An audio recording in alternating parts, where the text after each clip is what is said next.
Ici Jean-Dominique Leduc et Marc Tessier. Bienvenue à Entre deux cases, édition Angoulême 2025. Avec cette série de balados spéciales, nous vous proposons, Marc et moi, des entrevues avec différentes participantes et différents participants de la délégation québécoise, réalisées sur place, comme si vous y étiez. Hey, bonjour tout le monde. Pour la première fois, nous enregistrons à Angoulême. Wouhou! Oui, d'ailleurs, j'espère que la qualité de son est à la hauteur de cette ville magnifique, même sous la pluie. Puis là, on a quitté l'aéroport avec son bruit incroyable pour se retrouver dans un petit café. Puis on a une invitée spéciale aujourd'hui, Isabeau Legendre. Bonjour Isabeau. Salut. Salut Isabeau. Alors, tu es à la tête de Zine de Zine. Oui. Une petite publication. Toi, Marc, tu connaissais déjà? Oui, moi j'ai tous les numéros. Ah, le salaud. C'est parce que c'est comme un retour à, Fact Sheet 5, toute cette époque-là où on avait des publications qui parlaient d'autres publications puis créaient une espèce de réseautage qui est vraiment essentiel peu important. Fait qu'on dirait qu'on revient un petit peu à ça, que moi, c'est des très bonnes nouvelles. T'sais. Même que je me rappelle, le premier numéro, je suis venu de le porter sur ton perron juste avant. C'est vrai. Juste après l'avoir imprimé. Mais ça, c'est vraiment l'esprit zine. Là. On est dans l'analogue. C'est un retour, en quelque part, justement, à l'époque de la correspondance. Tu sais, dans les années 70-80, avant l'avènement d'Internet, c'était ça aussi. Là. Ouais, c'est comme ça que Julie Doucet s'est fait connaître. Nous autres, si on envoyait des trucs, fait que c'est le fun. Tu faisais des échanges. C'est comme ça que, je pense, Julie a envoyé ses trucs à Menu, tu sais, à plein de gens. Tu sais, le réseautage se faisait un petit peu à travers le monde par la poste. Alors, comment je pourrais dire? Ce projet-là, Zine de Zine, il est né quand? Il est né dans quel contexte et quelle est à la base la pulsion de ce retour-là à l'analogue et de proposer donc un zine qui propose d'autres zines, qui présente les titres actuels. Donc, comment tout ça s'est structuré? C'est un peu une longue histoire, mais en gros, moi je fais de la recherche à l'université sur les zines, c'est ça depuis 2017. J'ai fait ma maîtrise à l'UQAM de 2017 à 2019, puis après j'ai fait mon doctorat à l'université Queen's en Ontario de 2019 à 2023. Puis pour faire de la recherche sur les zines, il faut être en contact avec le milieu parce que il n'y a pas d'autre moyen d'avoir accès aux publications. Donc moi je travaille vraiment sur souvent des gros corpus. Donc, forcément, il faut que je sois en contact avec les gens. Donc, dès avant de commencer à faire de la recherche à l'université, j'ai commencé à aller à Exposine de façon, disons, j'y allais depuis un petit bout, mais à le faire de façon plus systématique, à aller parler avec le plus de gens possible et tout. Puis, dans mes recherches sur le Québec, je me suis rendu compte que, comme tu disais, Jean-Dominique, avant, dans les années 80-90, ça se faisait beaucoup par la poste. Puis avec le début des années 2000, il y a un tournant, c'est la création d'Exposine, entre autres, en 2002, qui fait que l'échange de zines se fait de plus en plus en personne dans des foires. Et on retrouve aussi à partir de ce moment-là de plus en plus de zines dans des librairies. Ce qui fait que ça change la façon de faire des zines. Notamment, les zines périodiques disparaissent de plus en plus parce qu'on n'a plus besoin d'aller fidéliser un lectorat par l'abonnement ou par la périodicité. À cause justement de ces événements, de ces points de rencontre-là. Oui, donc les gens se connaissent de plus en plus. Ouais. Le milieu du zine au Québec se concentre plus à Montréal aussi, ce qui était pas forcément le cas dans les années 70, 80 ou 90, où est-ce qu'il y avait... Montréal. Alors, Marc était là, lui, dans les années 90. Je dirais que Montréal reste un centre névralgique tout le temps parce que on dirait que tous les gens qui quittent leur village, leur ville, ils vont plus à Montréal qu'à Québec parce que Montréal, c'est la diversité, l'ouverture, c'est d'autres cultures. Puis je pense que en tant qu'artiste, tu cherches ça.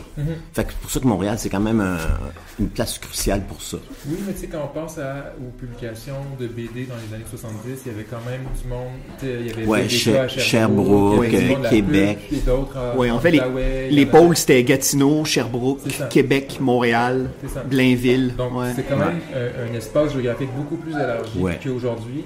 Entre autres, c'est ce qui permet la périodicité. Mais ça reste que Montréal, c'est là que les gens qui ont toffé, ils ont resté. Exact, oui, c'est ça. Mais en même temps, dans les années 90, en tout cas dans le milieu de la bande dessinée, à Québec, il y avait Paul Bordelot qui faisait Pizzaman. Il y avait Left Hand qui a lancé avec Jeff Bergeron et Philippe Girard Tabasco, Oui. qui était un fanzine extraordinaire du fait que chaque numéro avait son propre format Oui, c'est ça. qui correspondait au concept du numéro. Oui, c'est ça. J'en ai un dans ma collection, c'est insupportable en fait, parce que je peux pas le ranger, il est trop long. Mais oui, mais en même temps, je pense à Zen Zen Shit de Martin Lem qui changeait de format, qui avait toutes sortes de choses. Puis même Dirty Plot a changé de format au fil des numéros. Fait que c'est un petit peu l'idée, c'est on change, on essaie des choses, on expérimente. Mais donc c'est ça. Moi, quand je commence à faire de la recherche, c'est donc vers la fin des années 2010, il y a Exposine, qui est vraiment le rendez-vous annuel. Mais pour le restant de l'année, c'est un peu difficile de suivre les nouvelles parutions. Il y a beaucoup de gens qui font des zines spécialement pour Exposine. Ouais. Souvent, les gens qui vont à Exposine veulent s'assurer d'avoir une publication nouvelle à chaque année. Mais il se publie aussi plein de choses. Des gens qui vont pas nécessairement à Exposine ou qui ont publié des trucs. Si tu publies quelque chose en février ou en mars, puis Exposine c'était en novembre, ça se peut qu'il t'en reste plus de ton zine rendu à Exposine. Donc, ça faisait un petit bout que je me disais, ça serait quand même cool d'avoir un truc qui permet de suivre l'actualité des nouvelles parutions pendant toute l'année, puis pas juste à Exposine. Surtout aussi qu'à Exposine, déjà, il y a beaucoup de monde. Il n'y a personne qui réussit à faire le tour puis voir tout ce qu'il y a sur les tables. Parce qu'il y a souvent au-dessus de 100, même des fois 150 exposants. Puis aussi, à l'intérieur d'Exposine, il y a différentes scènes qui se rencontrent. T'sais, les gens qui font des zines de BD ne connaissent pas nécessairement les gens qui font des zines de poésie, même s'ils sont deux tables à côté. T'sais. Donc, l'idée aussi d'avoir un truc comme Zine de Zine, parce qu'il y a des critiques de zine qui suivent les nouvelles parutions, mais qui sont aussi comme pas classés par catégorie, genre ou quoi que ce soit, vraiment côte à côte. Ben, ça permet de donner de la visibilité à des zines qui n'en auraient pas autrement, c'est-à-dire que les gens qui font des zines de BD veulent peut-être lire Zine de Zine pour voir les nouvelles parutions en zine de BD, mais les zines de BD sont cachées au travers des zines politiques, des zines de littérature, des zines de photos. En fait, Zine de Zine, c'est le point de rencontre. T'sais, dans les années 90, Marc, toi, tu étais de la scène alternative de la bande dessinée à Montréal, donc le Cheval Blanc, c'est un peu un lieu... je fais un parallèle avec Zine de Zine parce que c'est un pôle, Zine de Zine, au final. Et dans ton travail, et c'est ça qui est fou, toi, tu fais un travail de recherche. Le zine, dans sa nature même, c'est un objet éphémère. Ben, pas pour tout le monde. Moi, je trouve ça éphémère. Tu veux dire, c'est peut-être un tirage limité qui est peut-être difficile à trouver, mais ça reste que ces choses-là, des fois, tu retombes dessus, puis c'est pas éphémère, c'est aussi fort, c'est puissant. Sauf que quand tu fais de la recherche, Marc, en rédaction, par exemple, comme par exemple, moi, je fais... alors, il y a des trucs que je cherche, puis c'est un peu comme des chimères, tu sais. Et là, je contacte, par exemple, pour ne pas le nommer, Richard Suicide. Puis Richard me dit « Ah, non, j'ai pas ça. » Henriette Valium, Patrick, il y a plein de trucs qu'il n'y avait pas. Moi, je me souviens d'avoir remis des trucs à Patrick, à Henriette Valium, de trucs qu'il n'y avait pas. Je disais, hey, j'ai trouvé ça, je te le donne, ça te revient de droit. Mais dans ce cas-là, tu viens me voir, parce que moi, je les ai toutes les Richard Suicide. Je sais que lui, il me dit qu'ils les avaient toutes données, il n'y en avait plus. Mais alors, est-ce que tu veux donner tes coordonnées à tout le monde qui écoute l'émission? Non, juste à certaines personnes, comme les deux personnes qui se présentent. Mais c'est ça la beauté, donc, de Zine, c'est que c'est l'idée de fédérer, c'est un pôle, c'est de trouver un point de rencontre. Et moi, je trouve ça beau. Et moi, j'ai découvert ça dernièrement, on en parlait hors micro. Quand je suis tombé sur cette publication-là, j'ai trouvé ça formidable. Je me suis dit, mais pourquoi j'ai manqué le coche? Comment ça, je l'apprends là? Bon, le libraire a fait son travail, tant mieux, mais j'étais triste d'avoir raté les numéros précédents. Puis je me suis dit, mais c'est formidable comme initiative et que ce soit en papier. Et c'est un bel objet aussi. Il y a tout... Il y a aussi ça, cette tradition-là du zine, c'est le papier, Oui, un amour de l'objet, tu sais. Puis je pense que c'est une pratique artistique, ça, qui date de loin, qui date des surréalistes, qui date d'avant ça. Dès qu'on a pu faire des publications, ben il y a ça qui fait, puis une attention à la beauté du projet, comment tu le fais, tout ça. Parce que Zine de Zine, les couvertures sont toutes sérigraphiées. Il y en a une qu'on n'a pas fait sérigraphier, parce qu'on était avec le Pieux à Québec, puis... il y avait des machines on avait envie d'essayer. On a fait un pochoir à la canette puis on a imprimé par-dessus à... Mais déjà là, tu sais, à la main, là, tu sais, c'est fou, là. Ouais. Mais comme le dernier numéro, la couverture est vraiment belle, là, tu sais. En tout cas, Oui, c'est beau travail au niveau de la sérigraphie. Oui, là. oui, c'est ça. Ben, d'ailleurs, toute la partie... Moi, je m'occupe du contenu rédactionnel. Je suis comme rédacteur en chef.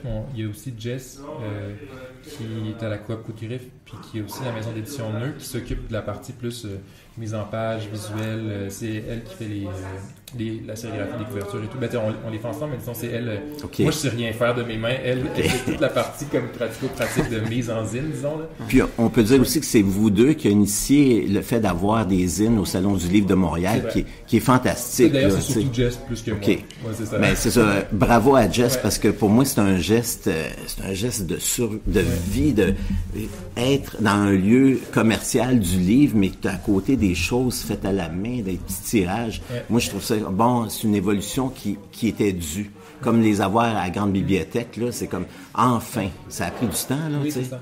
Mais ça, d'ailleurs, dès le début, avec Zine de Zine, on a collaboré avec des bibliothécaires. Les 2 premiers numéros, c'est des entretiens qu'on a fait avec des bibliothécaires de BANQ, donc, puis aussi avec une bibliothécaire qui travaille dans une bibliothèque à Montréal, à la bibliothèque Pontenac. Puis en gros, ça arrive à peu près en même temps, le Zine de Zine, la collection à la grande bibliothèque de Zine qu'on peut emprunter, puis il y a aussi dans la collection de la bibliothèque, la collection nationale à BANQ, donc les livres qu'on peut consulter sur place mais qu'on ne peut pas emprunter. Il y a aussi un regain d'intérêt là, pour les zines dans leur collection.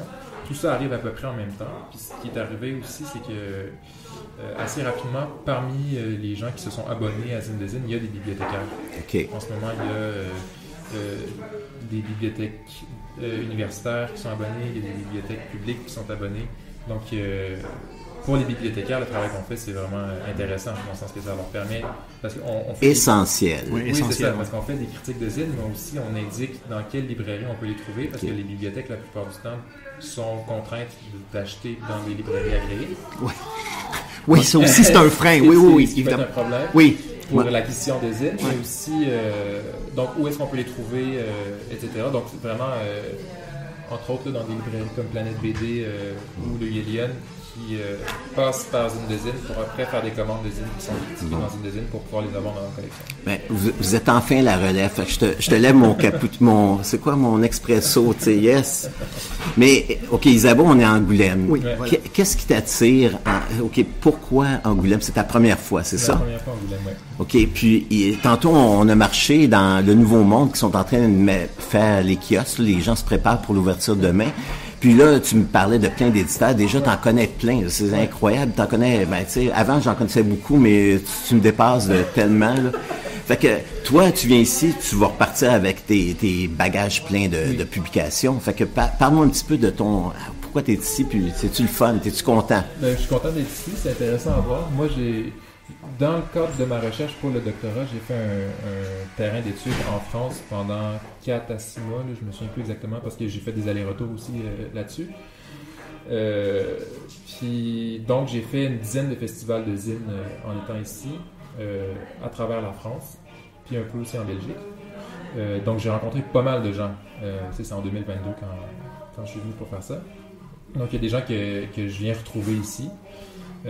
Mais dans un contexte qui est assez différent parce que moi c'est des gens que j'ai rencontrés dans des festivals ou des foires ou des salons qui étaient réservés aux zines. Là ici il y a vraiment de tout, tu sais, on a vraiment toute la chaîne, toute la gamme là. Du top, ici c'est une foire commerciale, il faut le dire.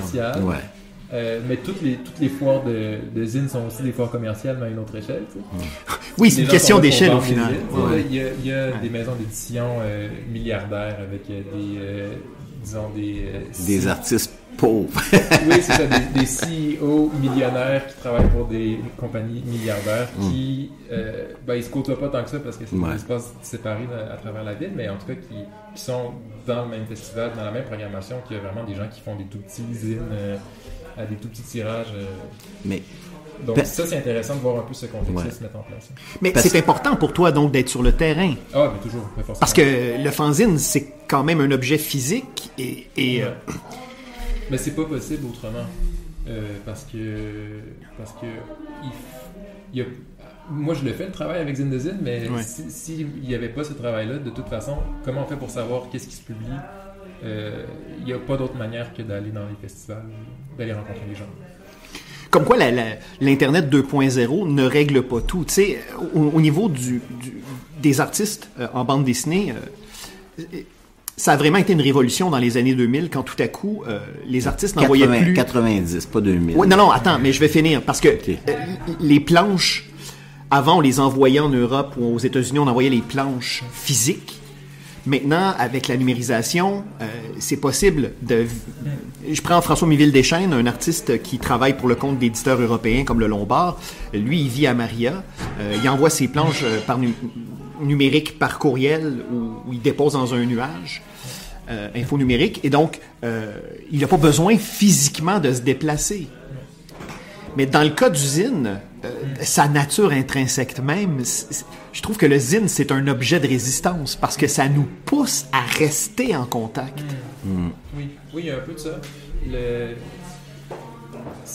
Les gens qui font affaire avec des éditeurs au sens conventionnel, ils vont se servir du numérique pour la production des livres. Ouais. Tu disais envoyer des planches et tout.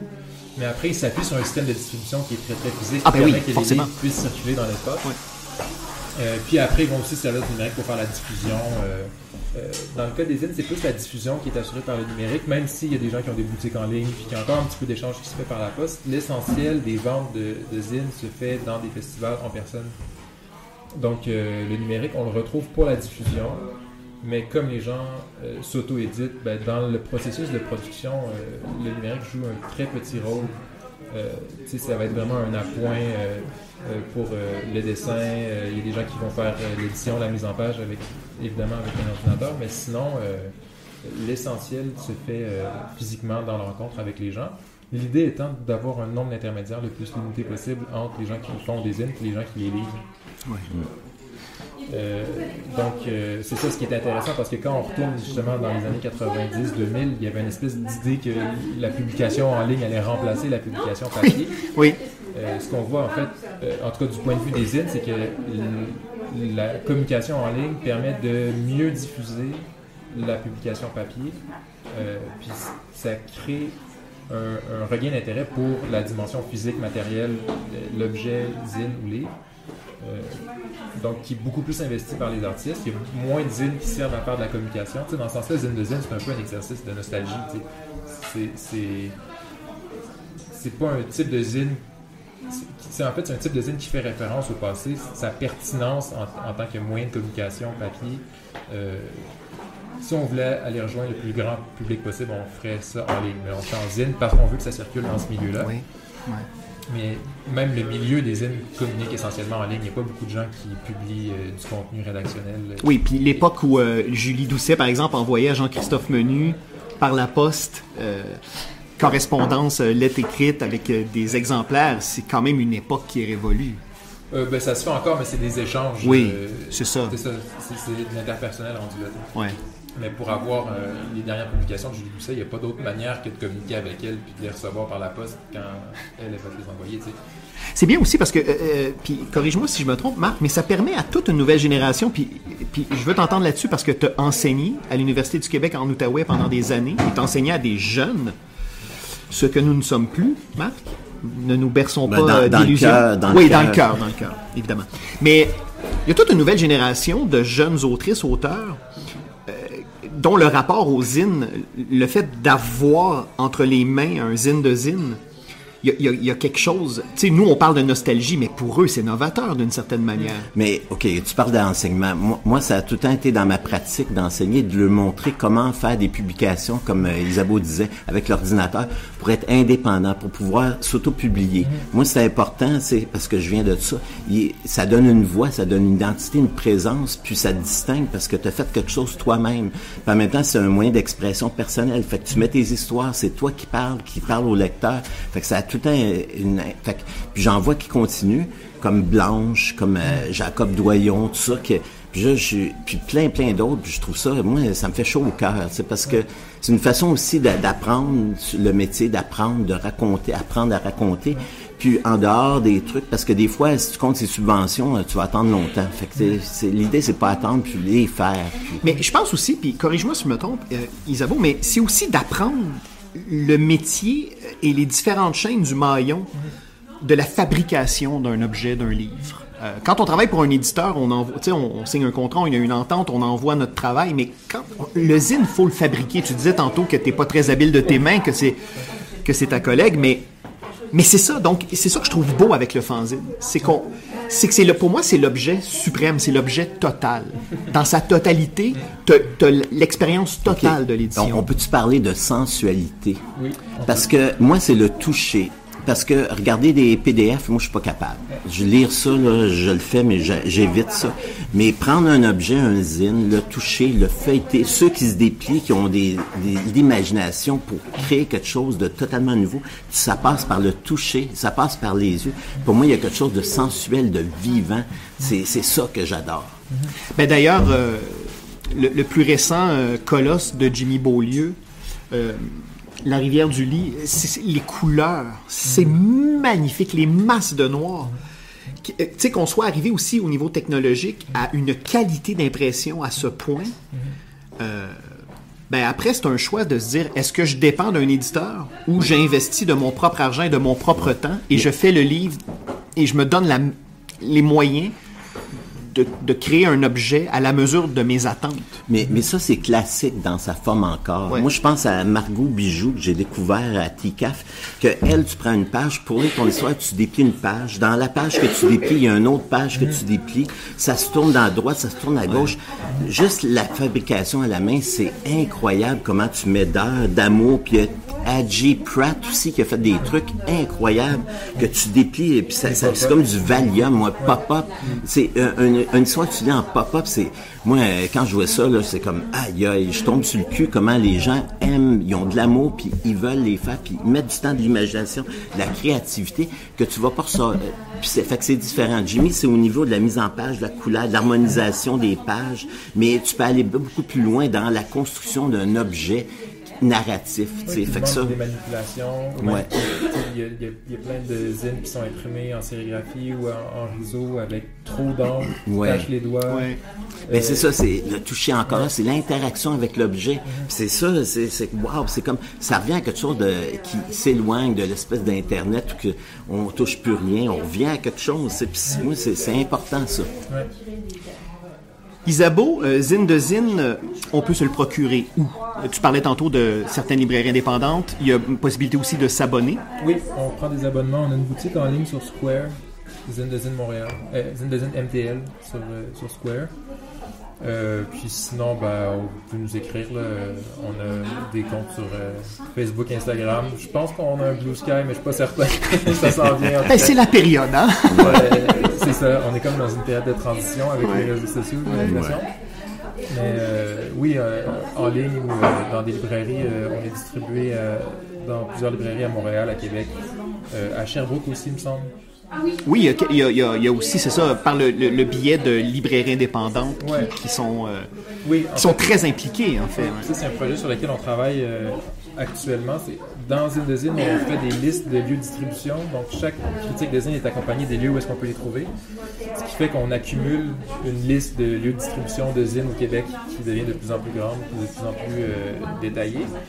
Et puis là, on a commencé à travailler sur des cartes. Fait que là, depuis le 3e numéro, il y a une carte des lieux très juste, j'ai vu. Dans le zine. Puis là, on est en ce moment en train de travailler avec une amie qui est étudiante en géographie puis avec qui on fait une carte qui va être plus facile à consulter, plus facile à enrichir au fil du temps. Donc l'idée c'est aussi de faire une carte des lieux, les lieux de rassemblement, les lieux de distribution où est-ce qu'on peut trouver des zines au Québec. Mais en tout cas, Isabeau, félicitations, bravo. C'est une initiative, comme je t'ai dit, moi je vous ai découvert par hasard et j'ai été vraiment charmé, heureux. Et c'est un travail important que vous faites. Et donc, évidemment, j'incite les auditrices et les auditeurs à joindre l'effort de guerre et à vous côtoyer parce que c'est un monde qui s'ouvre à eux. Et donc, bravo, merci beaucoup de faire ce travail. Ouais, merci Isabeau, c'est tout le temps le fun de te voir puis j'ose avec toi. Puis lâche pas, là, je suis avec toi. et bon réseautage à Angoulême. Merci. Indicatif sonore, Xavier Pinchot. Pour suivre notre couverture du Festival Angoulême édition 2025, rendez-vous au jean-dominique-leduc.ca/tribune au pluriel, /catégorie au pluriel, /Angoulême-2025. 2025. Certes, c'est long, mais ça vaut le coup.